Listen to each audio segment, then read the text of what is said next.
wabarakatuh.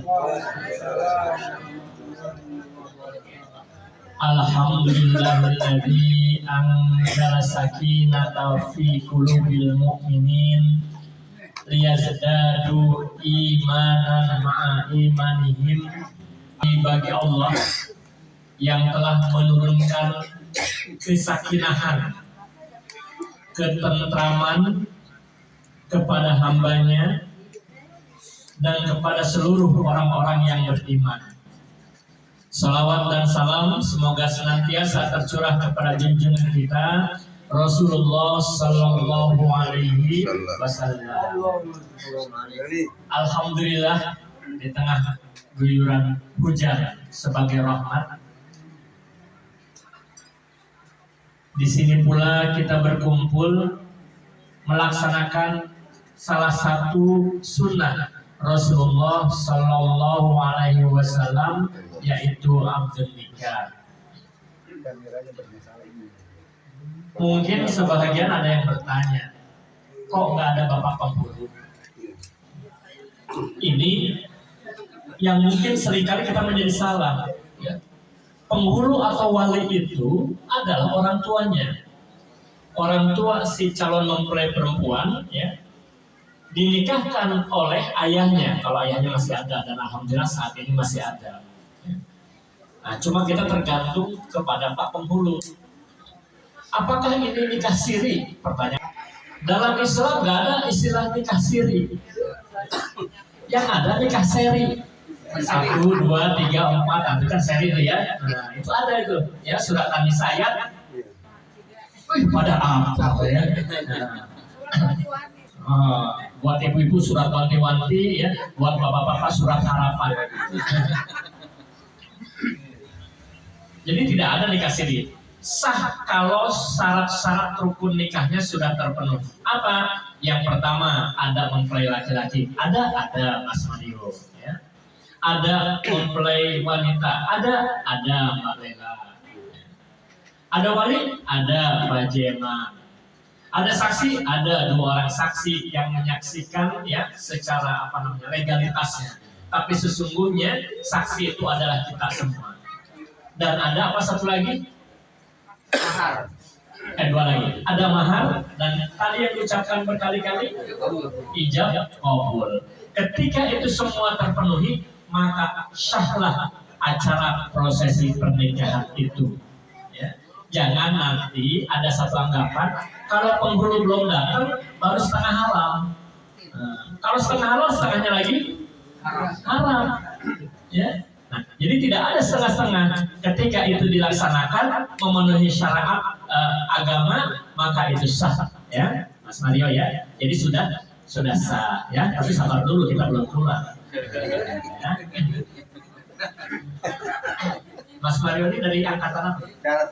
Angkatan darat. Bapak Ibu bisa nggak membedakan seorang tentara di angkatan darat, laut, atau udara? Nah, kalau begini aja nggak kelihatan. Mau disebut angkatan udara bisa, ya, angkatan laut bisa, angkatan darat bisa. Tapi kalau sudah mulai bicara, ya, kita bisa melihat dia dari angkatan mana. Coba aja kita kasih sambutan. Kalau Mas Mario mengucapkan, atas kehadiran Bapak dan Ibu, saya ucapkan terima kasih yang setinggi-tingginya. Wah, berarti angkatan udara. Kalau dia mengucapkan, saudara-saudara, saya ucapkan terima kasih yang sedalam-dalamnya. Berarti angkatan laut dulu. Ya. Kalau Mas Mario lain, karena di angkatan darat, seluas-luasnya. Sambutan, saya ucapkan terima kasih yang seluas-luasnya. Angkatan darat. Siap, Bapak Nam. Nah, saat ini mungkin saya sampaikan, walaupun kedua hamba Allah ini sudah punya pengalaman, ya, dalam hal mengarungi rumah tangga, tetapi karena Allah berkehendak lain, ya, kedua-duanya ditinggalkan oleh pasangannya lebih dulu. Ya. Mas Mario ditinggalkan oleh istrinya tercinta, dan Mbak Lela, ya, ditinggalkan oleh suaminya Mas Asep yang waktu itu seminggu sebelumnya, ya, saya bersama-sama pergi ke Majalengka, ya. Tetapi setelah itu mendahului kita semua. Itu adalah kehendak Allah dan ketentuan Allah. Setiap ketentuan Allah yang berlaku pada kita, maka itu adalah yang terbaik bagi kita. Nah, para hamba Allah sekalian, dalam pernikahan yang hari ini kita saksikan, dan tadi dalam hitungan detik, ya, bahkan latihannya lebih lama daripada yang sesungguhnya tadi, ya. Tidak sampai setengah menit, tadi ada yang itu pakai stopwatch, ya. Tidak sampai setengah menit Mas Mario mengucapkan, Pak Jemadun mengucapkan. Jadi kalimatnya begini, kebanyakan mengucapkan, saya nikahkan engkau dengan anak saya nikahkan engkau dengan anak saya. Yang lebih tepat bagaimana? Saya nikahkan anak saya dengan engkau. Haji Eman menikahkan siapa? Menikahkan anaknya. Nah, jadi gitu. Saya nikahkan anak saya Nurlela El binti Haji Sulaiman kepada engkau, kepadamu. Ya, tapi kebanyakan dibalik ya. Saya nikahkan kamu kepada anak saya. Gitu. Nah, yang lebih tepat, anak saya nikahkan kepadamu. Nikahin anak orang boleh. Nikahin anak orang. Ya. Bapak dan Ibu sekalian, rumah tangga adalah sekolah yang begitu lama. Bahkan mungkin bisa seumur hidup kita. Oleh karena itu, dalam sekolah itu kan ada ujian. Maka dalam hidup berumah tangga, pasti ujiannya juga banyak. Kenapa? Dua orang yang memiliki latar belakang yang berbeda, pola pikir yang berbeda, pada saat setelah ijab qabul dilakukan, maka harus menjalankan visi misi yang sama. Ini bukan sesuatu yang mudah. Mas Mario seorang tentara. Tentara itu cirinya adalah selalu patuh pada atasan, begitu ya? Nggak ada nanya dulu. Ya. Siap, saya harus siap bagaimana? Nggak ada. Pokoknya sudah ngerti perintah. Ya. Nah, tapi hati-hati, jangan salah terapkan.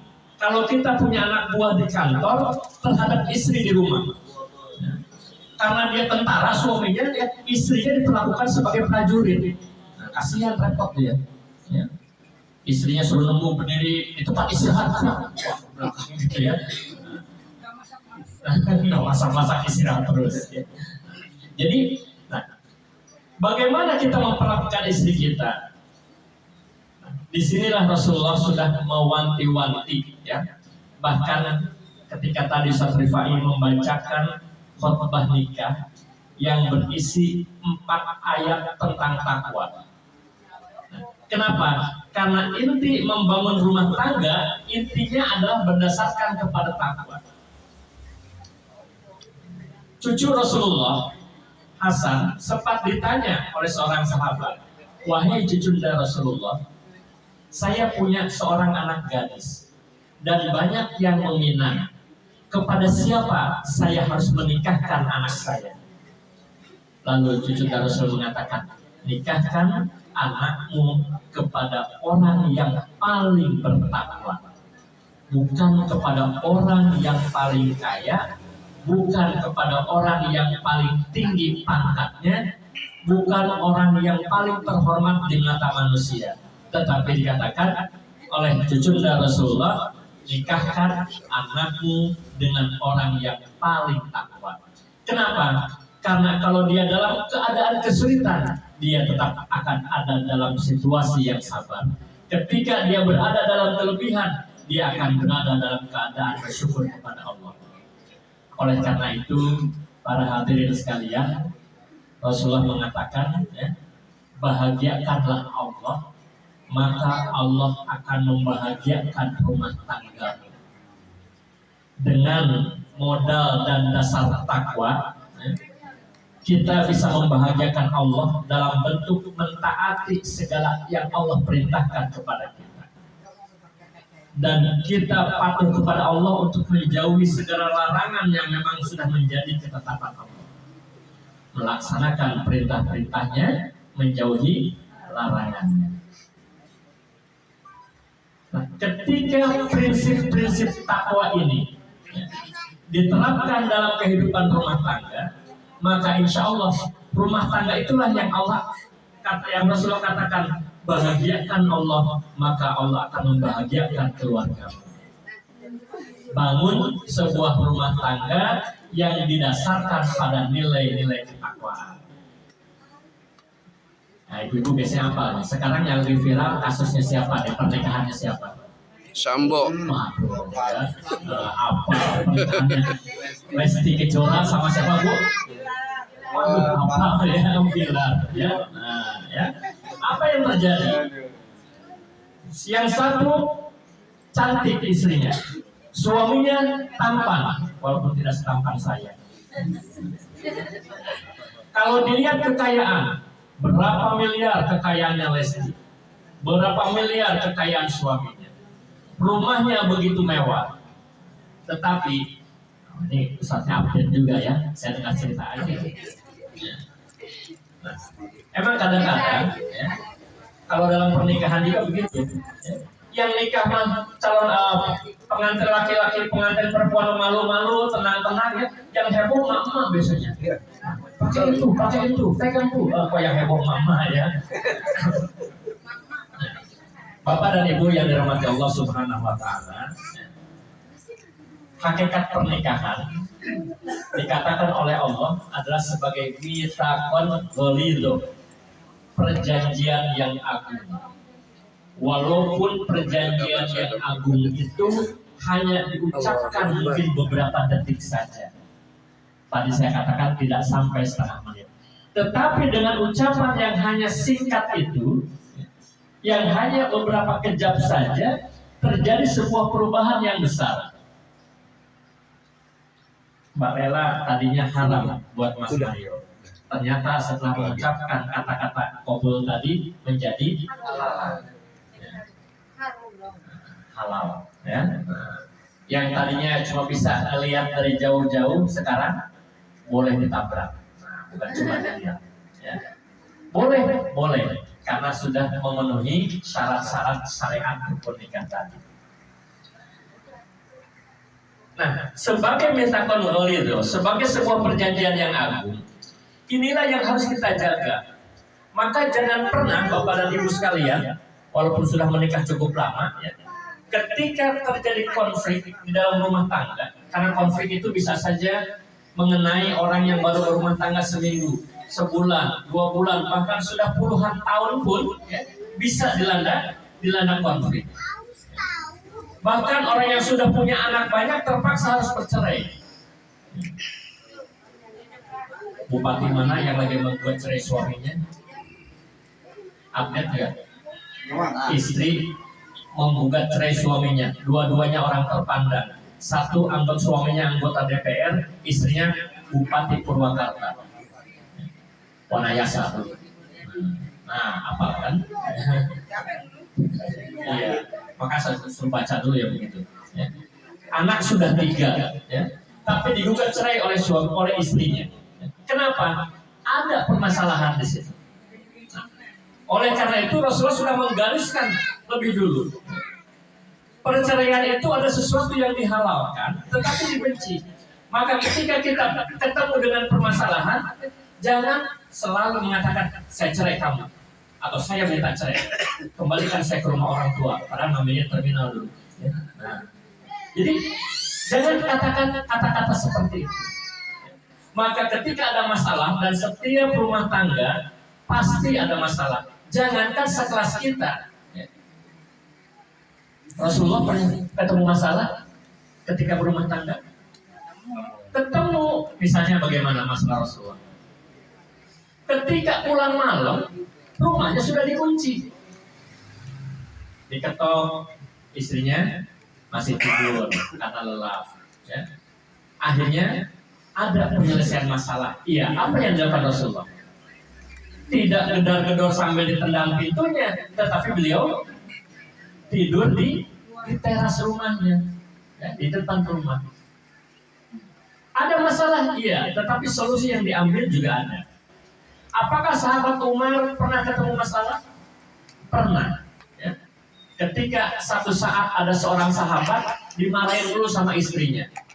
Padahal kalau suami banyak dimarahin istri jadi blow on katanya. Ya. Nah, makanya supaya suami jangan blow on, jangan dimarahin dulu Bu ya. Nah. Ketika sahabat tadi ya, kesel sama istrinya di rumah, marah-marah melulu, ya, saya mau ngadu sama Umar. Pergi dari rumah dengan semangat. Saya mau ke rumah Umar. Saya aduin istri saya ke Amirul Mukminin. Ya. Sampai di depan rumah, Umar lagi diomelin sama istrinya. Padahal dia mau ngadu. Ya. Berarti ada masalah nggak dalam keluarga Umar? Ada. Ya. Buktinya sahabat tadi melihat Umar ya, di depan istrinya yang marah-marah. Tapi pada saat itu Umar menjawab enggak ya, diam aja ya. Sudah selesai, sahabat tadi pulang, suatu saat ketemu lagi, dia tanya, wahai Amirul Mukminin, sebetulnya kemarin itu saya ke rumah mau ngadu kenapa? Istri saya di rumah tuh marah-marah dulu. Ini kalau di Arab banyak yang suka marah ya, di Arab tuh, ya.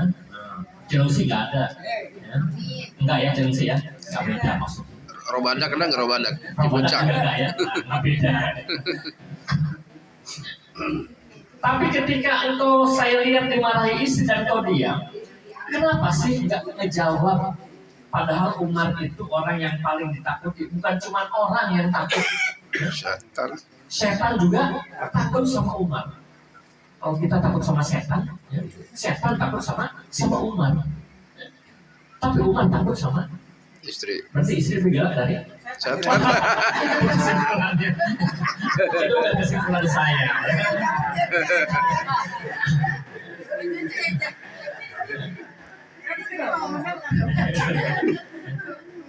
Enggak, Umar mengatakan begini, saya bukan soal istrinya galak. Saya mesti bersyukur ya, karena istri saya sudah melahirkan anak-anak saya, sudah mengurus, membesarkan dan mendidik anak-anak saya. Kalau cuma baru marah segitu, sangat wajar. Tapi jangan atas diambil kesimpulan yang terakhir. Ya, begitu pulang ibu-ibu langsung, panjang lebar, ya, luas lah. Betul kamu kok marah-marah? Diam, Umar aja diam, kamu yang bukan Umar aja ngomong gitu kan. Umar aja dijamin surga diam, kamu bukan belum dijamin surga udah ngomong gitu. Nah, nggak boleh gitu ya. Nah, jadi setiap rumah tangga pasti bertemu dengan problema. Cuma di sini bagaimana kita ya, mampu mengkomunikasikan ya, dengan pasangan kita. Soal ribut sedikit wajar, soal marah sedikit wajar, ya. Dan itu bisa terjadi. Kenapa? Karena kita dibesarkan dalam budaya dan latar belakang yang berbeda. Maka Allah dan Rasulnya sudah memberikan tuntunan kepada kita. Kullukum ra'in wa kullukum mas'ulun an ra'iyati. Setiap kita itu adalah pengembala. Suami pengembala terhadap keluarganya. Istri pun pengembala terhadap harta dan anak-anak suaminya. Masing-masing bertanggung jawab sesuai dengan kapasitasnya.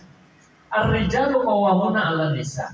Laki-laki itu adalah pemimpin atas kaum perempuan. Kenapa? Karena Allah sudah melebihkan yang satu dari yang lainnya. Maka di sini hadirin sekalian, ya, yang namanya hidup terpimpin itu wajib. Di dalam sebuah rumah, hidup harus terpimpin. Siapa pemimpinnya? Suami. Tapi kedudukan istri lebih tinggi. Kadang ada yang pendidikan istri lebih tinggi, pekerjaan istri hasilnya gajinya lebih besar dari suami, ya. Kedudukannya lebih terhormat. Ya. Tetap statusnya dalam agama kita adalah ar-rijalu qawwamuna 'alan nisa. Laki-laki yang menjadi pemimpin, yang mengatur segalanya. Nah, kehidupan terpimpin dalam rumah tangga itu dilanjutkan dalam kehidupan sehari-hari. Kapan kita harus hidup terpimpin? Setiap saat. Bukan hanya ketika kita di rumah, kita sebagai suami, sebagai suami adalah pemimpinnya, istri sebagai makmum. Di masjid mungkin kita sebagai imam atau sebagai makmum, ya. Tapi di lingkungan masyarakat pun dalam keseharian kita tetap wajib hidup terpimpin. Ya, nah, makanya punya imam itu bukan cuma di dalam sholat. Suami jadi imam bukan hanya ketika berada di rumah makmumnya istri. satu saat dalam kehidupan sehari-hari kita pun menjadi makmum dari seorang imam. Maka apa kewajiban kita sebagai makmum? Mentaatinya. Istri makmum, suami imam, maka istri taat kepada suami. Dalam kehidupan bermasyarakat kita makmum, ada seorang imam, maka kewajiban kita adalah mentaati imam tadi. Nah, apalagi ini Mas Mario sudah beat ya, Ajeman ya. Nah, maka beat itu janji setia, Mas, ya. Sama seperti janji setia tadi. Ada dua yang disebut dengan mitsaqul ghalidho. Satu perjanjian ketika nikah tadi ya. Nah, yang kedua ketika kita mengangkat cucu, itu pun mitsaqul ghalidho. Ya. Maka tetap itu harus kita aplikasikan dalam kehidupan sehari-hari dalam bentuk ketaatan kita kepada pimpinan. Bapak dan Ibu yang dirahmati Allah Subhanahu wa taala, kedua saudara kita ini sudah punya pengalaman dalam membina rumah tangga. Maka untuk menghindari masa lalu, masing-masing punya masa lalu. Yang terpenting bukan memikirkan masa lalu, tetapi bagaimana memikirkan masa depan. Kita membawa keluarga kita ke jalan yang selamat.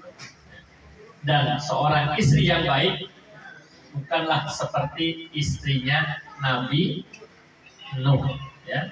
Seorang anak yang baik bukanlah seperti anaknya Nabi Nuh. Ketika bapaknya, ketika suaminya mengajak kepada perahu keselamatan, dia menolak. Nah, seorang suami yang baik pasti dia tidak ingin selamat sendirian. Seorang suami yang baik pasti tidak ingin dia ingin masuk surga sendirian, tapi pengen masuk surga semuanya dengan istri, dengan anak. Nah, maka mulai saat ini pikirkan ke depan bagaimana mewujudkan keluarga yang sakinah, mawaddah, warahmah. Itu saja mungkin sebagai bekal awal ya. Dan sebetulnya berumah tangga itu bekalnya jangan sekali dua kali, tapi terus menerus ya. Lewat apa? Lewat taklim. Nah, taklim itulah yang membekali kita untuk menghadapi kehidupan panjang di akhirat nanti. Akhirnya kami tutup billahi taufiq wal hidayah. Wassalamualaikum